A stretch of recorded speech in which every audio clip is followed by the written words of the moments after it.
घोड़े वाले बाबा की जय, बाबा मोहन राम की जय, होली वाले बाबा की जय। इरादे बनते हैं बनकर बिगड़ जाते हैं, लेकिन बाबा मोहन राम के मंदिर वो ही आते हैं जिन्हें बाबा स्वयं बुलाते हैं। तो आज आए हैं हम बाबा मोहन राम के मंदिर जो स्थित है खरगोदा में।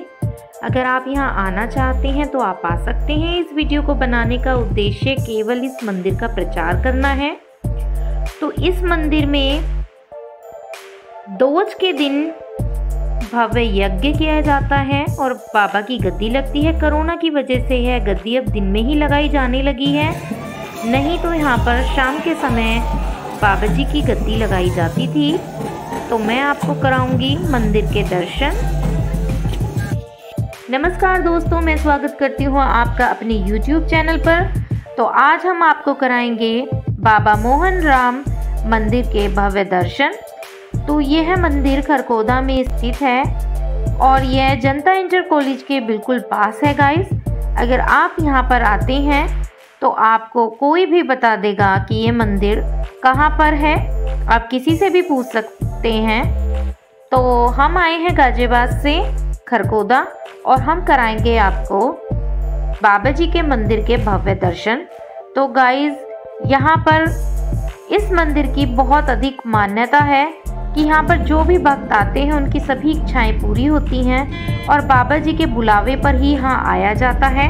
अगर आपके मन में कोई भी प्रश्न होता है या आप किसी दुविधा में हैं, परेशानी में हैं, तो यहाँ आकर अपने कष्ट दूर कर सकते हैं। या बाबा मोहन राम जी की कृपा दृष्टि सभी भक्तजनों पर बरसती है और यहाँ पर गुरुजी की गद्दी लगती है।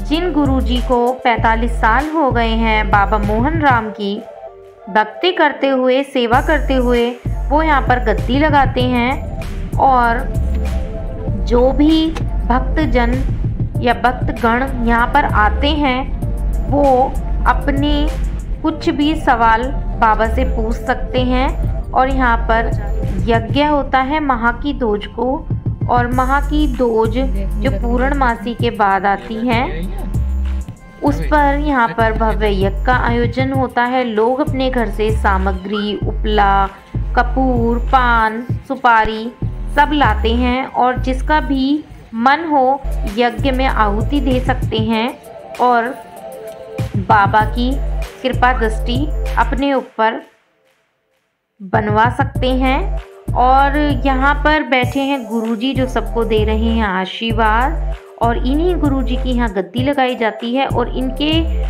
3 शिष्य और हैं जिनकी गद्दी यहाँ पर लगती है और वे अपने आप ही जिनके मन में कोई भी प्रश्न होता है उनको खुद ही बुला लेते हैं और उनके सारे प्रश्नों के जवाब देते हैं, उनकी समस्या का समाधान करते हैं। तो यहाँ पर सबसे पहले हम मंदिर परिसर में आने के बाद माथा टेकते हैं और जैसे ही आप यहाँ देखेंगे आपको दिखाई देंगे बाल रूप में कान्हा जी, और उसके बाद यहाँ पर राधा रानी और कान्हा जी की मूर्तियाँ बनी हैं और जो बहुत ही साक्षात बिल्कुल ऐसे लगती हैं जैसे आपको देख रही हैं और बहुत ही सुंदर हैं वो। और उसके बाद हम यहाँ पर आते ही करते हैं जोत बत्ती, और नीले घोड़े वाले बाबा की यहाँ पर जोत बत्ती की जाती है। आप प्रसाद में बताशे, गुड़, चीनी, मिश्री और पेठा, बहुत से लोग केले भी लाते हैं, कुछ भी चढ़ा सकते हैं जो आपकी इच्छा हो। हम कुछ तुलसा जी के पत्ते भी लाए थे उनको अर्पित करने के लिए। तो जैसा आपका मन हो आप कर सकते हैं। तो अगर बाबा की इच्छा है वो आपको बुला लेंगे, और आज हमें भी बाबा का बुलावा आया था तो हम आ गए हैं। बहुत दिनों से मन बना रहे थे लेकिन आ नहीं पा रहे थे, तो हम भी माथा टेक लेते हैं और बाद में करेंगे उनकी जोत बत्ती। तो अगर आप यहाँ आते हैं तो सामग्री अवश्य लाएं, घी अवश्य लाएं और जोत बत्ती कर लें। और जोत बत्ती करने के बाद परिक्रमा होगी इस मंदिर की जो मैं आपको दिखाऊंगी, और परिक्रमा करने के बाद यहाँ बहुत ही मधुर भजन कीर्तन चलेंगे और यहाँ पर उनके भक्तगण भजन कीर्तन करते हैं और भजन कीर्तन करने के बाद यहाँ पर गुरुजी की गद्दी लगाई जाती है। तो अब हम कर रहे हैं जोत बत्ती, और जोत बत्ती करने के बाद हम करेंगे परिक्रमा मंदिर की, और उसके बाद आपको मिलाएंगे गुरुजी से। और मैं आपको बताना चाहूँगी, यहाँ पर जब गद्दी लगती है तो बहुत ही मधुर भजन कीर्तन किया जाता है। आप यकीन नहीं करेंगे, इतना मधुर होता है वो कि आप बिल्कुल सांसारिक मोह माया को भूल जाते हैं, और बाबा मोहन राम की जो कृपा है वो आप पर बन जाती है। और बाबा मोहन राम ऐसे देवी देवता हैं जो कलयुग के सबसे विख्यात देवी देवताओं में माना जाता है जिनको, और ये त्रेता युग में राम के नाम से जाने जाते थे, और द्वापर युग में मोहन के नाम से, और कलयुग में ये जाने जाते हैं बाबा मोहन राम के नाम से। तो ये इन्हीं का ही रूप है, और इनकी कृपा दृष्टि हर एक भक्तजन पर बनी रहती है। और कलयुग में ये बहुत ही विख्यात हैं, और मिलकपुर गांव में इनका बहुत ज़्यादा बोलबाला है। सब इनको मानते हैं, दूर दूर से लोग खोली धाम आते हैं। और नंदू भगत जी को इन्होंने दर्शन दिए, और मिलक गांव के नंबरदार पर भी इन्होंने अपनी कृपा दृष्टि बनाई। तो ये बाबा मोहन राम की ही लीला है, जिन्हें आप समझ नहीं पाते हैं, तो वो आपको देखने को यहाँ इजीली मिल जाएंगी।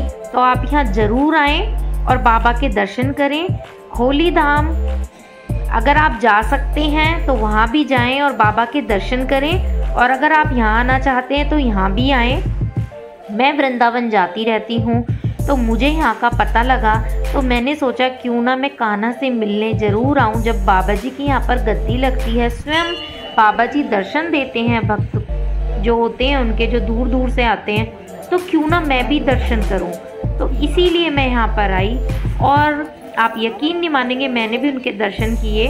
और यहाँ पर यज्ञ हो गया है समाप्त, और सब ले रहे हैं गुरुजी का आशीर्वाद। और आशीर्वाद लेने के बाद यहाँ शुरू हो जाएंगे भजन कीर्तन। तो अब हम करेंगे परिक्रमा, और यहाँ पर ना आपको दिखाई देगा जलहरी रखी हुई हैं, तो लोग यहाँ पर जल भी लाते हैं, उन जलहरियों को भरते हैं, क्योंकि बाबा का मानना है जो उनकी जलहरी है, जो आप चिड़ियों को पानी पीने के लिए जल भरते हैं जिस बर्तन में, उसे जलहरी बोलते हैं, उसमें काई नहीं पड़नी चाहिए।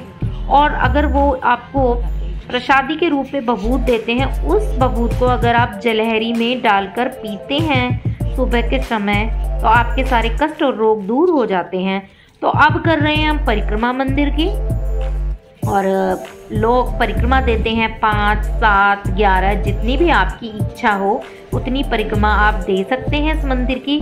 और यहाँ पर बहुत ही शांति का माहौल है, चारों ओर हरा भरा आपको दिखेगा वातावरण है, और ये मंदिर खेतों के बीच में स्थित है गाइस। तो यहाँ पर आप इजीली आ सकते हैं, कोई भी प्रॉब्लम नहीं होगी। अगर आप रास्ते में किसी से भी पूछेंगे तो आपको कोई भी बता देगा। और बाबा जी की महिमा और लीला दूर दूर तक फैली हुई है, इसीलिए हम यहाँ पर आए हैं। और बाबा जी ने इतने मधुर भजन सुनाए, आप यकीन नहीं मानेंगे। उस टाइम हमारा इतना मोह माया इन सब से दूर हो गया मन, कि ये लगा कि बस अब यहीं रुक जाएं, कहीं ना जाएं। और जिस समय गुरुजी ने मंत्र और भजन सुनाए बाबा के, तो आप यकीन नहीं मानेंगे, जो एक जागरण होता है ना, जागरण में पूरी मंडली भी जोर लगा के गाने गाती है, इतना रस उसमें भी नहीं आता है जितना रस यहाँ पर आया। वो मैंने रिकॉर्ड नहीं किया है। अब लग रही है बाबा जी की गद्दी, और यहाँ पे बड़े जो गुरुजी हैं उनकी गद्दी लगेगी, और 3 उनके शिष्य हैं उनकी भी गद्दी लगेगी। तो जिनको भी कुछ पूछना होता है या किसी को कोई समस्या है, उन्हें गुरुजी स्वयं ही बुला लेते हैं, और उनका समाधान जो भी उपाय होते हैं उनको बता देते हैं। तो यहाँ पर गद्दी लगेंगी, सब बैठ गए हैं, और बैठने के बाद आपको अपने आप ही यहाँ बुलाया जाएगा, आपको खुद नहीं आना। और एक बात आपको ध्यान रखनी है, जिस समय गुरुजी की गद्दी लगती है उस समय कोई भी उनका शिष्य है या गुरुजी हैं, उनके पैर नहीं छूने हैं, क्योंकि मुझे भी नहीं ज्ञान था। एक मतलब एक भक्त आए थे, उन्होंने उनके गलती से पैर छू दिए। तो जिस समय उनके अंदर बाबा मोहन राम जी प्रवेश करते हैं, वो अगर कोई उस समय पैर छू लेता है तो उनको ना इस तरह से लगता है जैसे कोई शौक लग गया हो, और वो तुरंत ही उसमें से निकल जाते हैं, मीन्स गिर जाते हैं। तो मैंने देखा खुद साक्षात, जिस समय वो बता रहे थे, वो अपनी गद्दी पे से नीचे गिर गए। तो प्लीज़ इस बात का ध्यान रखें, जिस समय वो बता रहे हैं कोई भी उनके पैर ना छुए, क्योंकि ये अधिकार सिर्फ उनके भक्त को है जिनको उन्होंने यह अधिकार दिया है। उन्हें 45 साल हो गए हैं उनकी तपस्या करते, उनकी सेवा करते हुए, सिर्फ वो उनके चरण स्पर्श कर सकते हैं और नहीं। इस वजह से यही कारण है कि हम उनके पैर नहीं छू सकते उस समय। तो अब भजन कीर्तन शुरू हो गए हैं, सब बैठ गए हैं। मैं आपको बताना चाहूँगी, यहाँ पर होली रक्षाबंधन के दिन भव्य भंडारे का आयोजन किया जाता है। यह भंडारा पहले होलीधाम में किया जाता था, बट कोरोना की वजह से अब यहीं पर किया जाने लगा है। अगर किसी भक्त की कोई इच्छा पूरी होती है तो वो इस भंडारे के आयोजन में भाग ले सकता है, और जो उसकी इच्छा हो दान दे सकता है, क्योंकि अन्नदान सबसे बड़ा दान माना जाता है। तो गुरुजी जिस समय गद्दी लगा रहे थे उस समय की वीडियो मैंने बिल्कुल भी शूट नहीं की है, क्योंकि मुझे वो सही नहीं लगा। अगर आप उनके चमत्कार देखना चाहते हैं तो स्वयं ही इस मंदिर में पधारें और उनके चमत्कार को देखें, क्योंकि चमत्कार को कलयुग में नमस्कार है। और अगर आपको यकीन है तो आप ज़रूर आइए, वरना तो कोई बात नहीं है। और उम्मीद करती हूँ आपको ये वीडियो पसंद आई होगी। अगर आपको ये वीडियो अच्छी लगी है तो मेरी वीडियो को लाइक, कमेंट, शेयर कीजिए ज़्यादा से ज़्यादा, और चैनल पर अभी आए तो चैनल को सब्सक्राइब कर लीजिए। तो मिलेंगे आपसे नेक्स्ट वीडियो, नेक्स्ट व्लॉग में। अगर मैंने इस वीडियो में कुछ भी गलत बता दिया हो या मुझसे कुछ गलती हो गई हो, जितना मुझे ज्ञान था मैंने उतना आपको बताया है, फिर भी गलती हो गई हो तो मैं क्षमा चाहती हूँ। और इस वीडियो को देखने के लिए बहुत बहुत धन्यवाद।